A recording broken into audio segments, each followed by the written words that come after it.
Well, I'm doing a cut for one of Sandra's designs.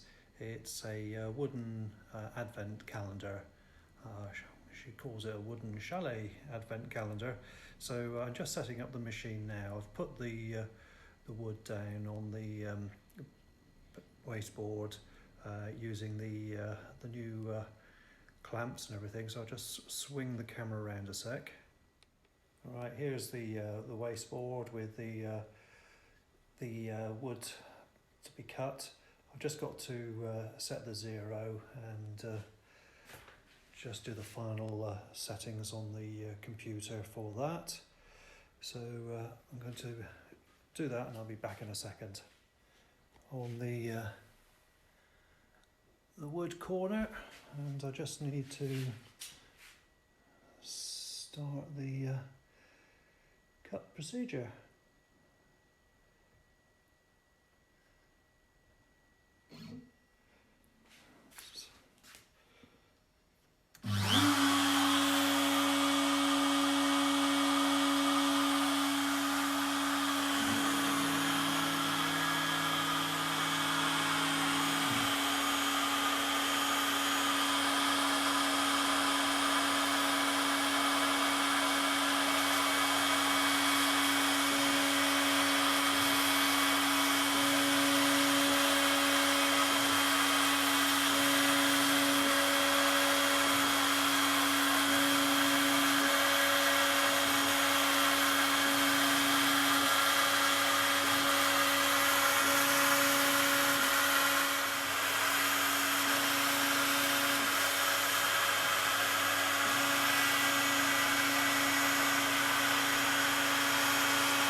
First one done, and it's just moved on to the second one.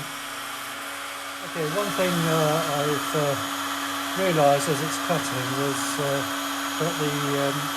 though the wood is well clamped and it's got all the tabs in place, there's quite a bit of flex in the wood. So I've just needed to put a little weight just to stop the bowing that's taking place. So I'll keep a close eye on it and move the weight when it's finished doing this cut.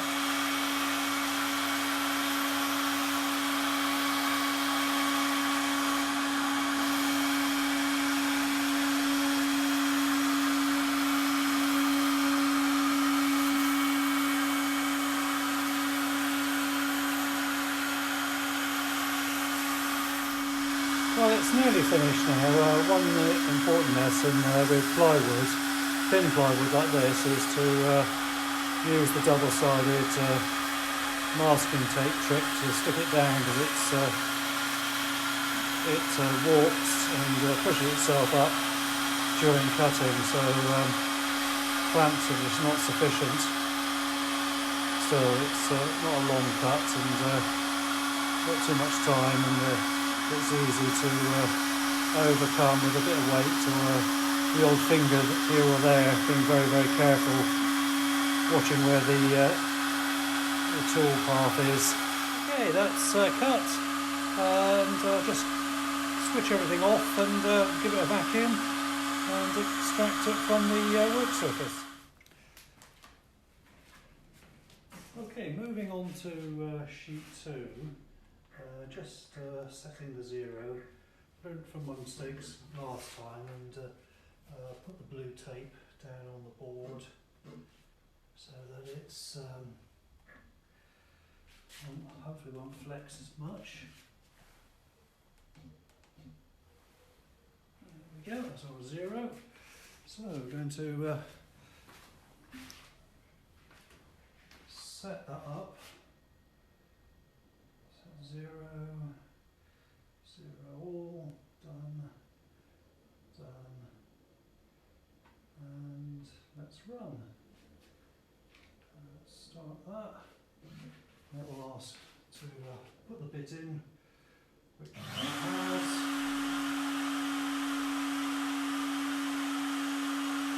there we go.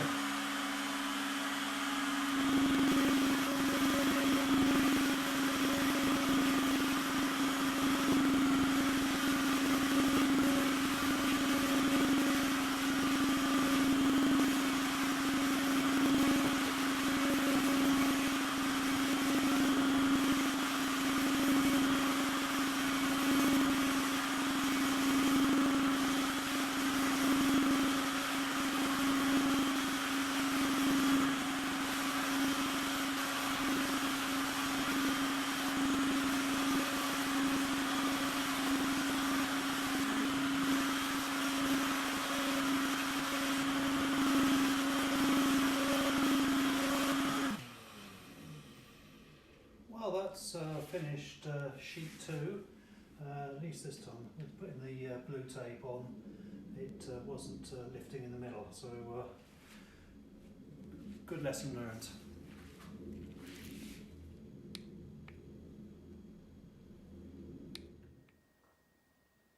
This is going to be the last set of cuts, which is the drawers for the advent calendar. So there's actually going to be 2 sheets, but I'll only show bits of one since it's repeating the same thing. So I'm just going to start the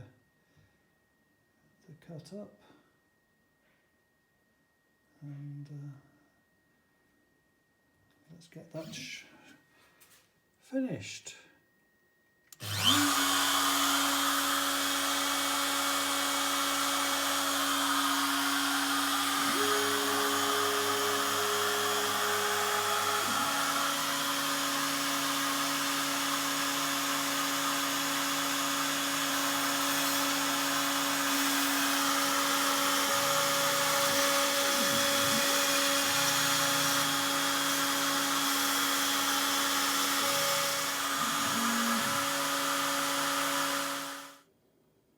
Right, the first 21 are done. I got to do another 4 drawer sets, which is only going to be a few minutes, but there we go. Then the project, I'll hand over to Sandra to do what's necessary to do the construction.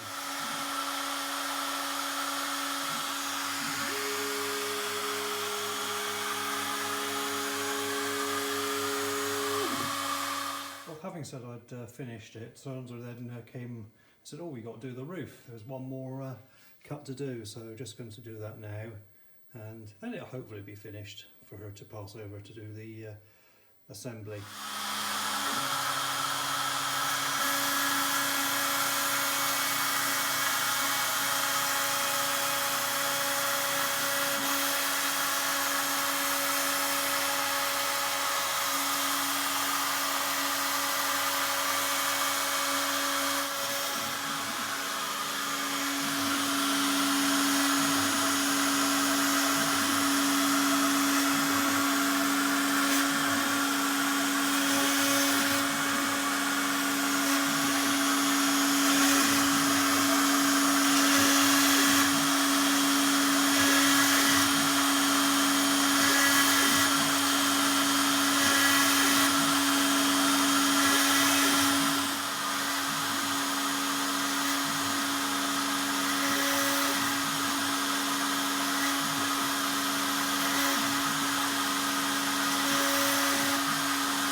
That's the cut finished, so now I'll pass across to Sandra to do the final assembly. Hi, it's Sandra here from Create in Spain, and today I've got a CNC project which I am completing. So I have several pieces cut out for these, and I was left with a whole stack of these as well. Now what I'm doing is I'm making a wooden version of my Advent Chalet, and these pieces which are cut out of the front section, do not throw them away if you're making this, because this can be the back of the drawer.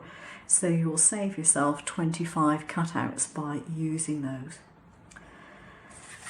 So I have here the back piece. Unfortunately, my stuff is warped. I mean, look at that. It's really, really badly warped there. So I have the back piece. I have the front piece. This is obviously where the drawers are going to go in.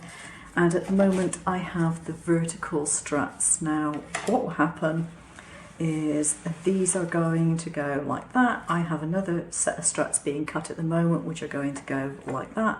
They will slot together and form the inside part of the box.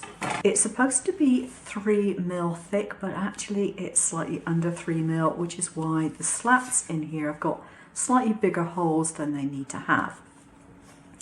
Now the advantage of this is that if you are making it and you have a slightly thicker plywood, say 4mm, you won't have to alter the file. If you're particularly bothered that these slats are going to be a loose fit, as obviously they are, you can adjust the file and make these slats a little narrower. What I need to do is to do a little bit of smoothing, and I've got my nail dust extractor here, and my E-file is, that's going to be what I'm going to use to be doing any odd filing. So I have an arbor band on here, which is just basically sandpaper in a band form. And all I need to do is take it across the edges to take off any fluff that might be there. I've already done the same sort of thing with this. It didn't have much in the way of fluffy edges anyway, but yeah, just if you need to. And the drawers, I won't bother doing these pieces individually until I've made up a drawer and I know that they're actually going to be used and they're going to fit. And then what I'll probably do is make the drawer and then just go over the completed drawer with the file as and when necessary. I've put this piece through my embossing machine to straighten it out a little bit, and it is a little bit straighter. It'll just help when it comes to putting this together. I find it quite hard to run the glue along an entire piece and put it on here without it being cold, so I'm going to try a different tack. I'm going to put a blob of glue on the front here and get this piece stuck down first, and then hopefully I will be able to run it down the seam and get it to work. So let's see if this is going to happen the way that I want it to. Okay.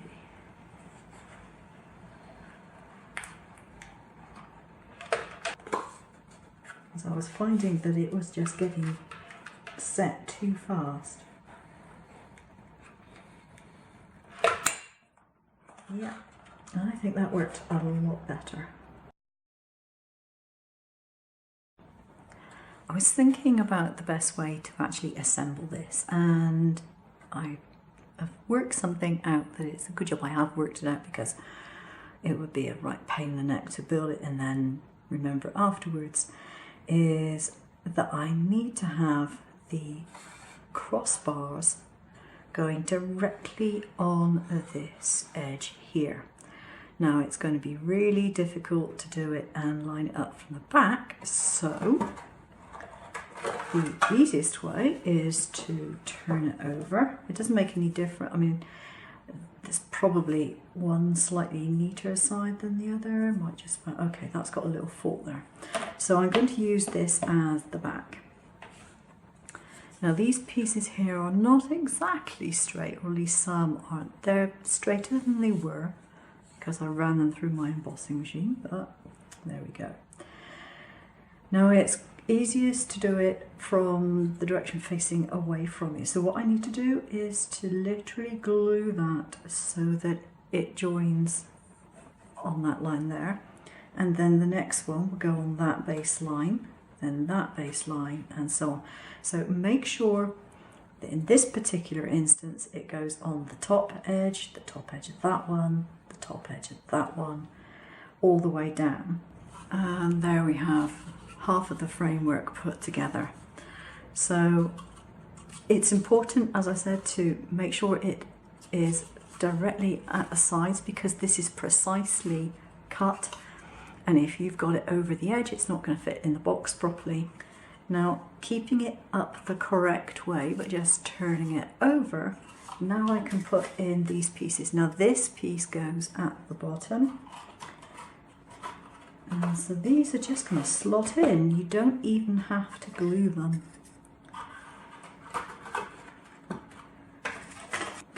So that's going to be the interior of our box.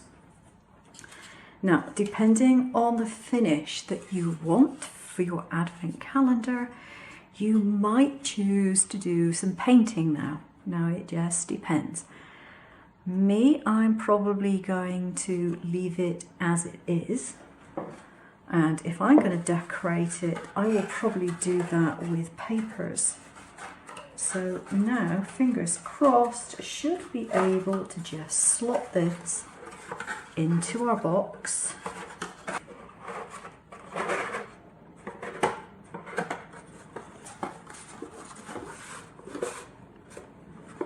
There we are.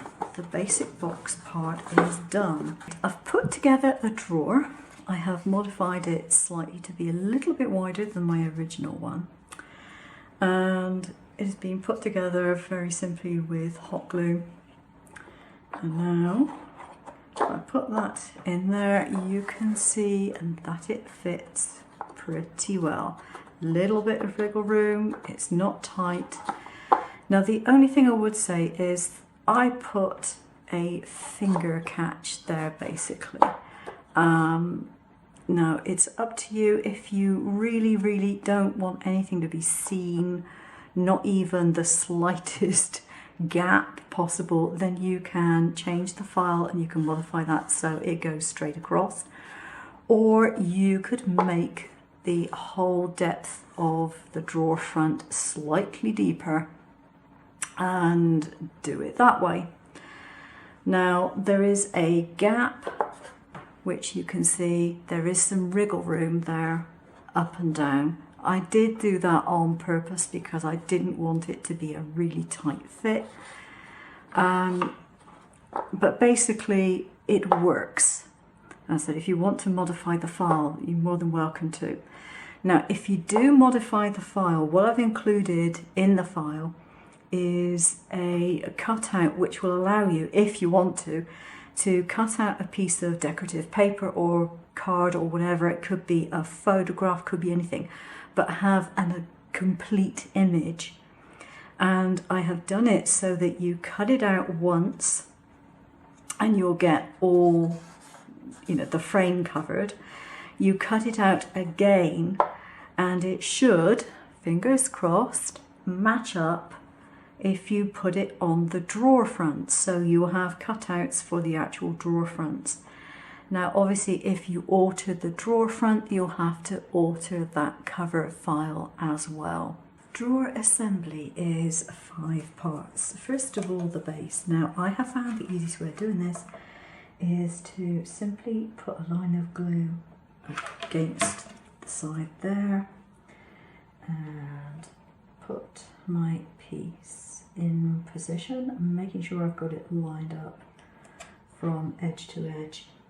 Now, it's easier to do this on a silicone mat because obviously nothing's going to stick to the mat.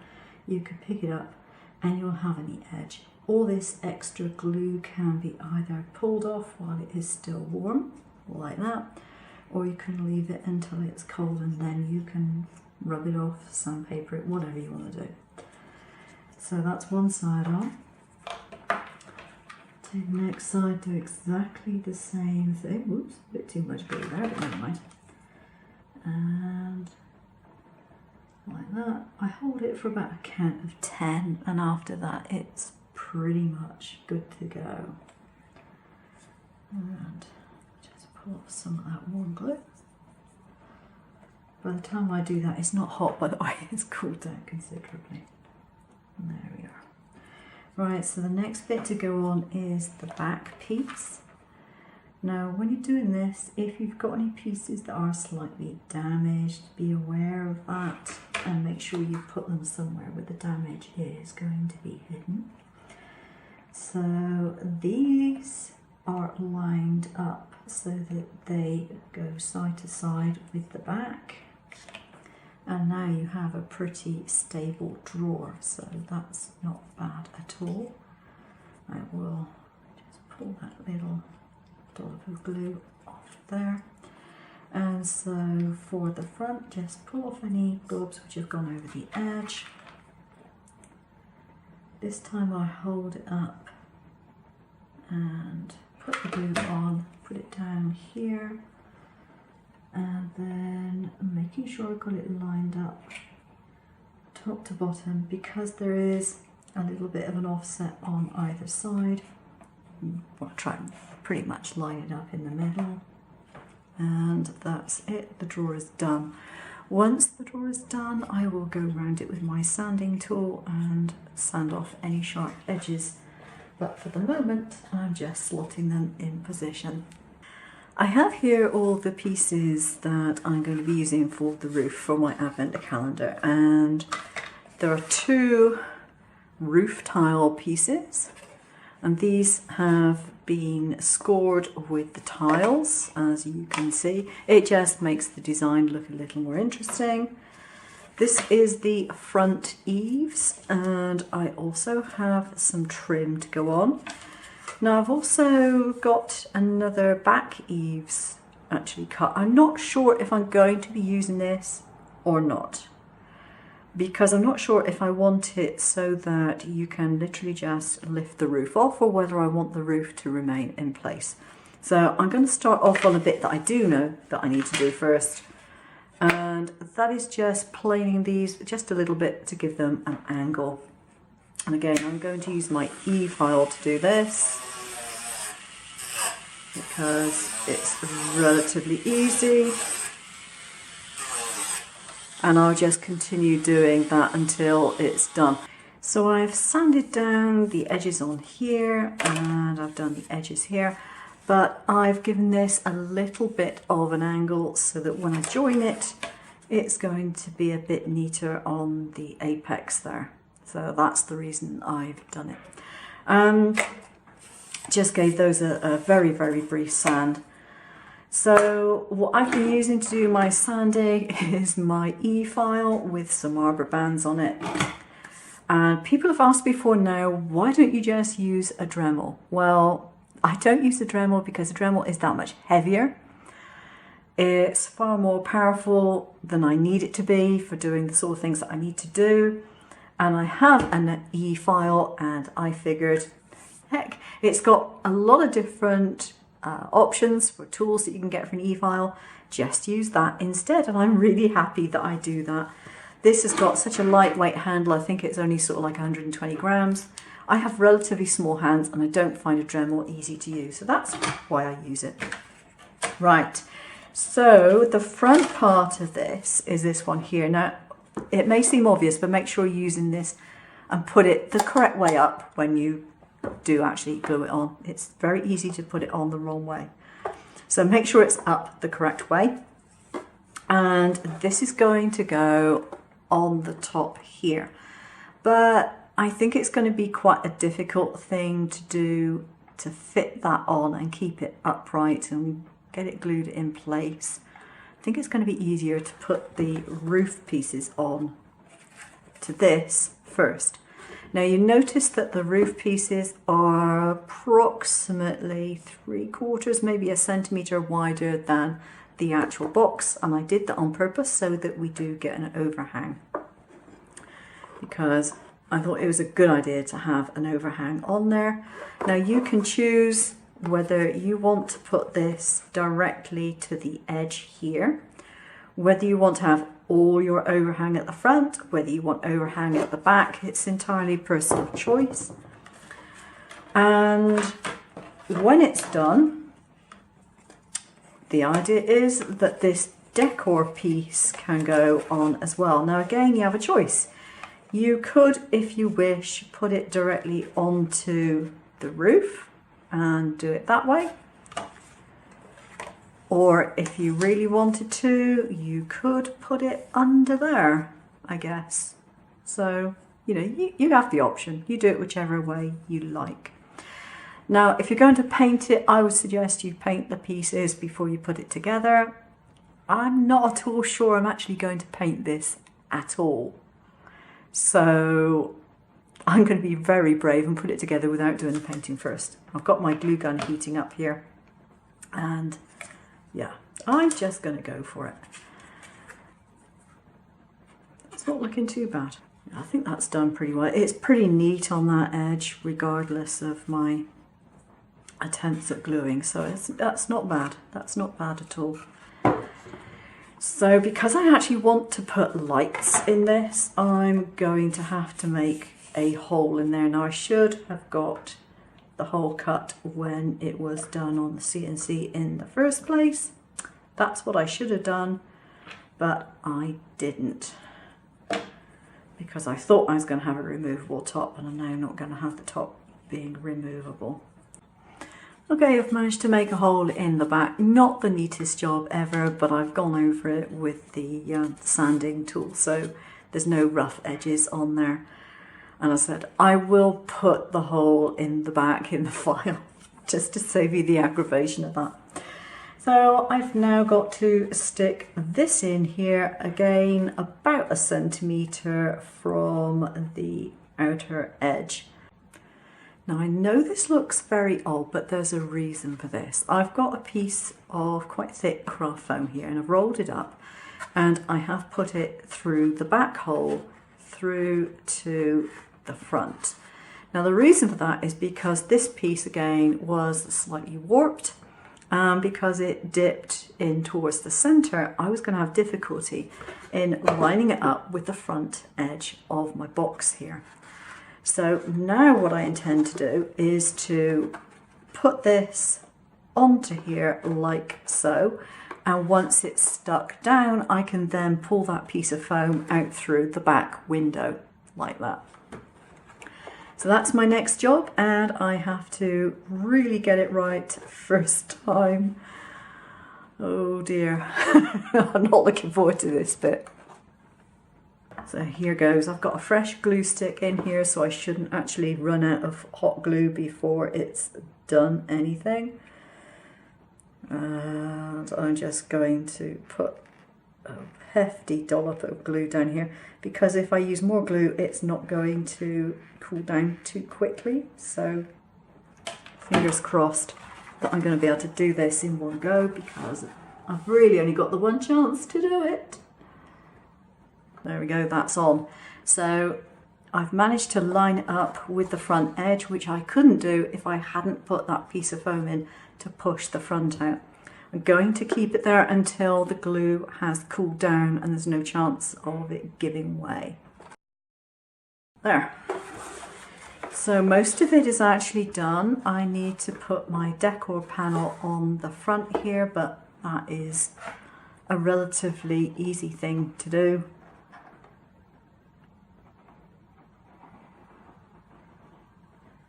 Get this on as fast as I can.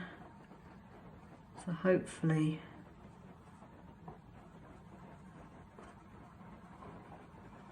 it won't have cooled down by the time I get this here.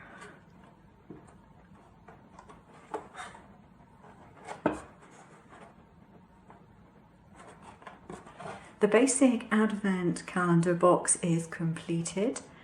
I will actually give you the file with an alternative for this roof. I will actually do like a design piece to go on top instead, for those who prefer that. I will probably include a file for the numbers if you want to cut those out, be it from paper or if you want to do them on a CNC, that's up to you. And I'm probably going to leave this one relatively plain and simple because I happen to like it. but I'll most probably include a decor panel for the sides as well for anyone who might want that. But basically, I'm pretty happy with my advent calendar. As I said, I've never made anything like this in wood before in my life, so I'm pretty pleased at the way that it's come out. And I did all the designing in my usual SVG software. I use shortcuts a lot because I have a plotter, and I did all the designing in that, and it was basically transferred from that into, what was it, G-code for a CNC. As a note, this was cut out with a 1mm bit, and it was also done so that it was cut actually on the SVG lines. It wasn't on the outside or on the inside, it was on the actual lines. So that's an important consideration when you're actually making this from my file, because if you do it any other way, you'll obviously get different results. But yeah, I'm really pleased at the way that it's come out. I really like it, and I think it's going to become a family heirloom. Take care. I will see you again soon.